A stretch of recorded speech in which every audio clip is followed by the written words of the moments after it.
I'm in the woods again on a very misty, murky but calm, chilly morning here near the tiny house. This path behind me, I've walked this way many times, and one sunny morning, not too early, about 8 o'clock actually, I was just walking along this path, and there's a junction, and I thought I saw a big dog, but in fact it was a deer, a wild deer. I've not seen it since, but it made me feel that the forest was alive, and it added to it for sure. And I keep looking out for the deer every time I come, but haven't seen it again. I have just seen 4 dogs, and I've seen them here before with one owner, and there are 3 sort of Alsatian type dogs, very active, very jumpy around, and also a Rottweiler, and I'm scared stiff of them because despite the woman calling them, they run off and do whatever the fuck they like. And it makes me scared. I noted where they are this morning, and I'm walking in the opposite direction. I'm not very good with fear. Dear. I'm not sure. You're supposed to face your fears, aren't you? Well, I'm walking away from mine. I wonder if that's a pattern I have with other existential fears. I walk away from it instead of facing up to them. The fear that comes to mind, but rather bizarrely, is I've got a stack of receipts on my small desk in the tiny house behind the computer, and when my laptop is open I can't see them. so they don't exist, but I'm afraid of my paperwork getting on top of me, always have done. Oh dear. You know, little talks like this from your favourite talky people on YouTube, I'm sure they're supposed to be positive, aren't they? But I find myself, I don't know why I'm laughing, I find myself needing to talk about existential fear, both personally and on a global scale. I don't know where this is going to end up, but let me just, I'm a bit out of breath, or I'm afraid of those dogs. But I think it's worth sharing a little bit about these triggers that seem to be so prominent, like spikes in the road. And a couple this morning, after meditation, I'm checking to see if the dogs are following. After meditation and saying goodbye to our lovely newlywed friends, Jan and Sartori, who've been here for 10 days or more. After coffee and the paper in the car, it's a very misty morning, as you can see, and a Scotch egg this morning, a bit strangely, but there we go. A couple of things were triggered some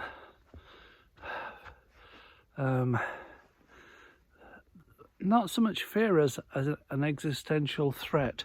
So I'll mention them, and then I don't know if I'll come to any encouraging conclusion or not. First of all, I read in the Guardian film and music reviews an interview Paul Mescal, who is Gladiator 2, was actually interviewing the director Ridley Scott about the film, and quite shockingly to me anyway, Ridley Scott, who's everybody knows Ridley Scott from Blade Runner, and very much his own man. He points out he had 2 Rolls Royces in his 40s. So a man who, shall we say, ploughs his own furrow or makes his own films his way. The budget for Gladiator 2 is $250 million, with a crew of 1,200. And I actually had the pleasure of the company, and I have to say, wined and dined by his location director last weekend, who was in Bakewell. It's lovely to see Nick again. And shockingly, Ridley Scott said to Paul Mescal, they clearly have great affection and trust in each other. Well, they have to, having blown $250 million on a film about men in skirts with swords. Apropos the current political climate in the world, he recommended that we all have in our house candles, matches, and a gun. This is Ridley Scott, who grew up on Tyneside in the northeast of England. Goodness me. I don't have candle. I've got matches. Haven't even got candles, let alone a gun. Goodness me. But he was serious in terms of the polarization of our society and the current wars raging in Europe. Goodness me, what a topic to be talking about on Happy Friday. And then, I'm sorry, you can switch off now if you want. Who wants to listen to my update on sources of existential threat? Is it just me? Oh dear. They've written a letter. Who's written a letter? Well, chief scientists of many climate organisations have written to the UN, no less, saying that the COP process is not fit for purpose and needs reforming. And we've got the I'm like your roving reporter. This just in from COP29 in Baku, Azerbaijan. The organisers, the organiser of the event, it turns out, I didn't know this, was previously an oil executive, and they've been touting for business to open up gas and oil fields in Azerbaijan. It's all about the money. It's always all about the money. And so this is set a cat amongst the pigeons of the I think there are 200 countries who are actively in symposium in Baku trying to agree the number of trillions of dollars that they're going to, the rich nations like us, are going to find to support the poorer nations to cope with the impacts of climate change. And while this is going on, the organisers are doing deals behind the scenes on new gas fields in blooming Azerbaijan. Honestly, there was a an article in the Guardian this morning. Yes, I know you can tell which way I'm leaning with my reading matter. I'm probably as prejudiced as the next man, but in my own way, I don't regard it as prejudice, of course. Somebody once said that for most people, thinking amounts to nothing more than rearranging your prejudices. Well, I think I have to plead guilty to that. Yes, George Monbiot, poster boy of the left and the environmental movement, was saying that we are the only species who is ensuring its own demise. The reason I am particularly wary of dogs on the loose is because I was bitten by one running by Canal Towpath in Sheffield some years ago. It was a very sleek, lovely coloured Virama, I think it's called, and it just sunk its teeth into my thigh, and I went to hospital and got a tetanus jab. And I did rant at the lady because she was on her phone, and this made me afraid of dogs for some years. I would go out of my way to get out of their way, and I thought, no, this can't continue. Most dogs, I'm sure, are friendly, and my daughter has got the best dog in the world, Pepe, in Mexico, and the most intelligent dog in the world, and absolutely love his company. And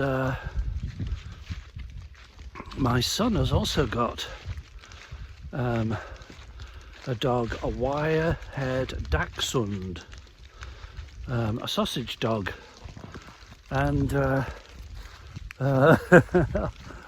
Oliver's mum had made, who's very creative, she made a coat, a doggy coat for this sausage dog, which was a tin of Heinz beans on this coat, which is really great.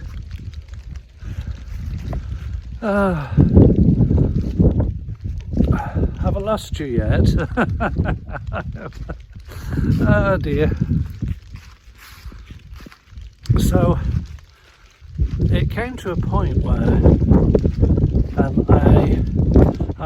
I gave myself a good talking to and said, I've got to make friends with dogs again. And I was visiting my brother, I think, in Reading, and I went for a walk in the woods, and who should approach but a Virama of exactly the same size and colour, and my heart jumped.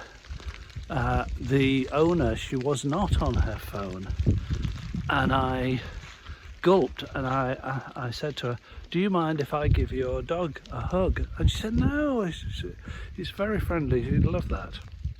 So I knelt down and embraced this lovely smooth skinned Virama, and that did make the difference. It did sort of heal the fear, the sense of threat. And I'm really okay with dogs, most dogs now, except if the owner is not in control of them, especially if they're on the phone. Don't get me going on that one. So when you're taking your dog out for a walk, wherever you go, please pay attention and don't be distracted like I am now by your phone. I have come to rest in my favourite place with my 4 friends, the trees, and I'm going to ask them how they deal with the existential threat of the climate crisis, and I shall let you know what they say. I'm back. Well, that's a surprise. They were very quick to respond, actually. They they pointed out that, well, they actually said, what existential threat? And I said the climate crisis. And they just, it's not that they are unaware of it or ignored it, but it's like they've seen it all before over thousands of years, maybe millions of years. Of course, not these particular trees, but nature itself. Not that they're dismissing it, but what they said was, yes, but Phil, you live in time and space, which is of the mind, and we don't. So all your fears only exist in your mind. Yes, there are very real things happening in the world at a small, local and grand scale, but actually they only have life and energy in the mind, not in nature. So, be more tree would be my antidote to fear. Be more tree. I'm aware that that advice from the trees, that our fears are all in the mind, and I said be more tree. By that, I really don't mean be more mindless. The activity of our mind, whilst it can be troublesome, is not the enemy. Please do not set up a barricades or quarantine against the workings of your mind. I think we need to safeguard our mind for sure in terms of what we allow in. But there's a verse in one of St. Paul's letters, can't remember which one, I'll put a link in the description, and he ends up one of his letters with a sort of paternal advice to younger Christians, and a sort of blessing combined.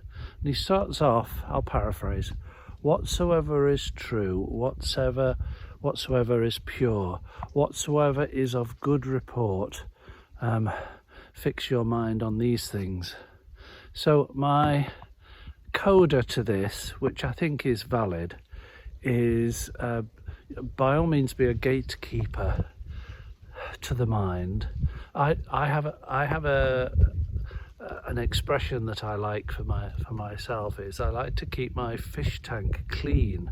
So if you allow it to be polluted by all sorts of incoming media messages, I have to fess up and say that probably includes The Guardian feeding my left-leaning tendencies. Just be more consciously filtering what goes into your mind, because whatever you focus on, that's what you will see, and that's what you will move towards. End of.